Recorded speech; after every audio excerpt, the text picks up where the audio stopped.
The Tao of Self-Confidence, episode 383. Welcome to the Tao of Self-Confidence, where I share stories of amazing women who have discovered their inner journey to self-confidence. Visit our website at thetaoofselfconfidence.com. Your inner journey to self-confidence awaits.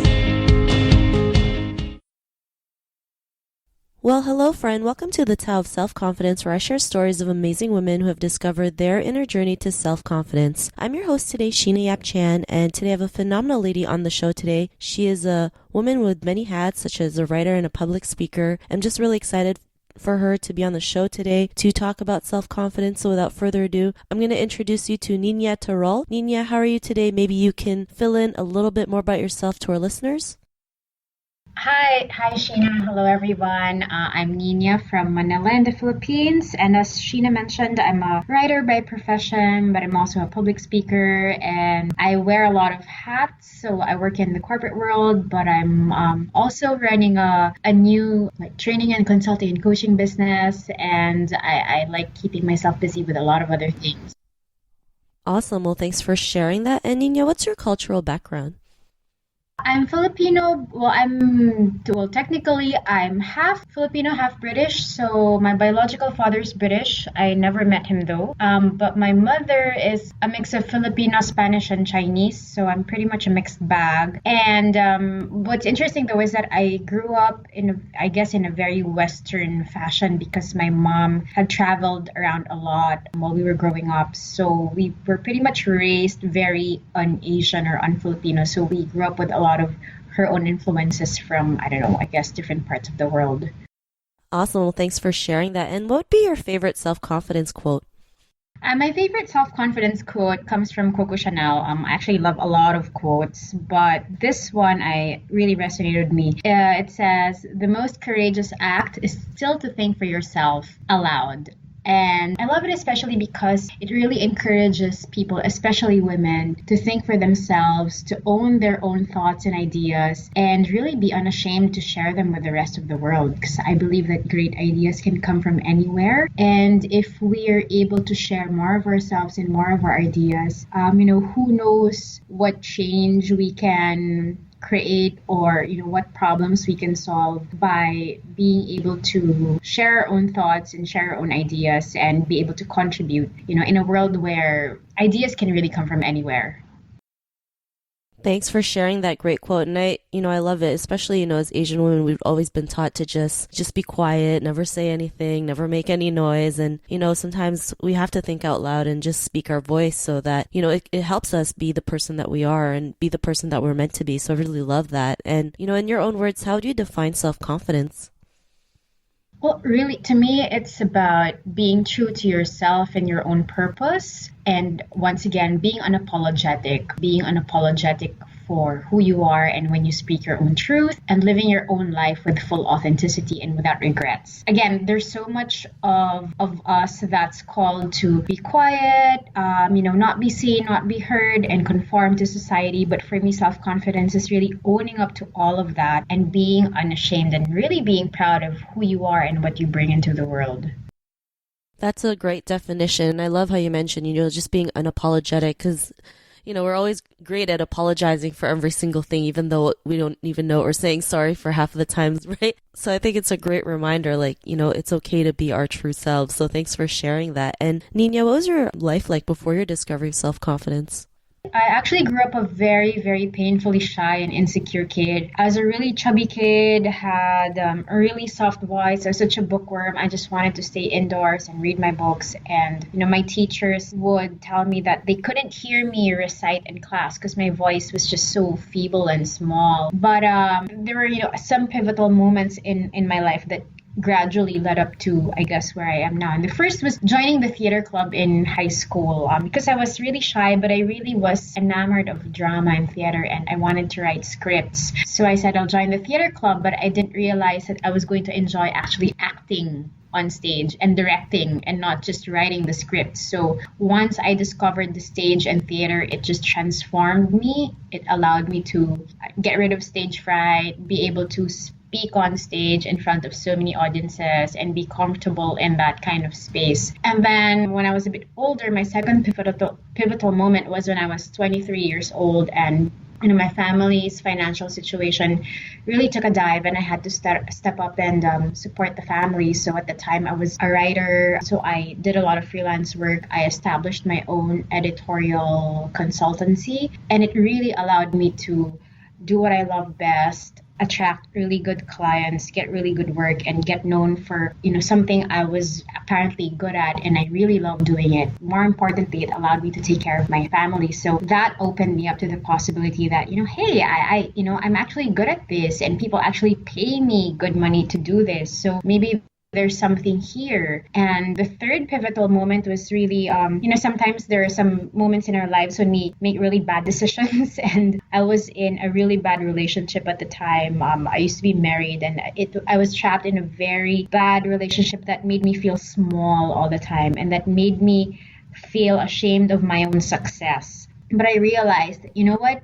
I don't have to live this life. And it was leaving that relationship behind that allowed me to reclaim my confidence and say, this is who I am. Again, I'm not going to apologize for who I am and what I can achieve and my own success. And I shouldn't let myself feel small just so that someone else can feel big. So it was those three moments, I think, throughout my life that ultimately really allowed me to claim this kind of self-confidence and be unashamed of who I am. Thanks for sharing that, especially all the pivotal moments that you have. And it's great that, like each moment that you encountered, you just became stronger and stronger, right? And sometimes the bad situations that we have in life actually help us be the person that we are, be strong, be courageous, have that confidence to keep going and knowing that we're worth it, right? We are worthy of great things. And, because of that, what's your life been like now? Well, it's really been amazing. There was a time, one really moment of realization there was I love doing dream boards, like, vision boards and collages, and I now do workshops that allow people to discover theirs. But I was doing my own dream board in the middle of that personal crisis, and I realized, I would want a life that's much better than this. And what I did was really stuck to that dream board and stuck to that dream, and ever since then, it's really been an amazing journey of discovering who I am, what else I can do, exploring the world. So for the past 3 years, I've been really stepping up in my career. I've been traveling, doing speaking engagements, not just here, but also outside the country. And now I have a passion project called Kickfire Kitchen, which I'm also turning into a business to really help people transform themselves into the best versions of themselves, because I saw that happen to me. And I figured if that can happen to me, then, it would be so powerful to be able to share that with other people. So it's really been amazing when I finally let go of these barriers and of what people say I should and shouldn't be. And when I finally honored self and my dreams and my own purpose, it hasn't been easy, but it's been a really amazing process of self-discovery and, I guess, self-actualization, if you can call it that. Awesome. Well, thanks for sharing that. And, Niña, to the woman who's listening to your episode, she may be in her own journey of self-confidence. What would be that one tip you would give to her? I think by now you can probably notice I speak a lot. I prepared a few points, but really just revolving around purpose and truth. And I believe that for any woman out there who's really on that journey, you have to know your purpose and your truth. And once you know who you are and what you're here for and what you stand for, you've got to speak that purpose and truth. You've got to live it as best as you can, and you have to be unafraid.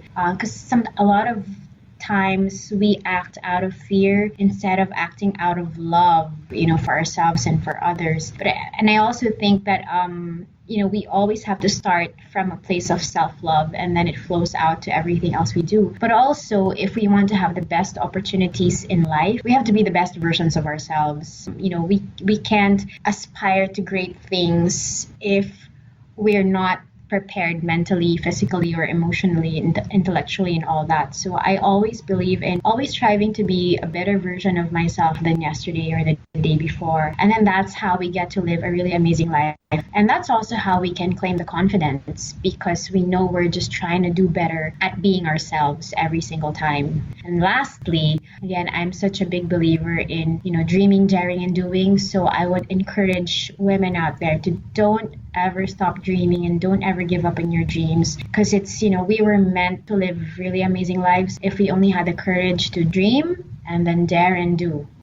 Thanks for sharing those amazing tips. And I love, everything that you mentioned. It's so true, especially, knowing and speaking your truth and then acting on it is the most important part. So thanks for sharing that. And Niña, if our listeners wanted to get to know a little bit more about you and what you do, is there any links or social media profiles we can connect with?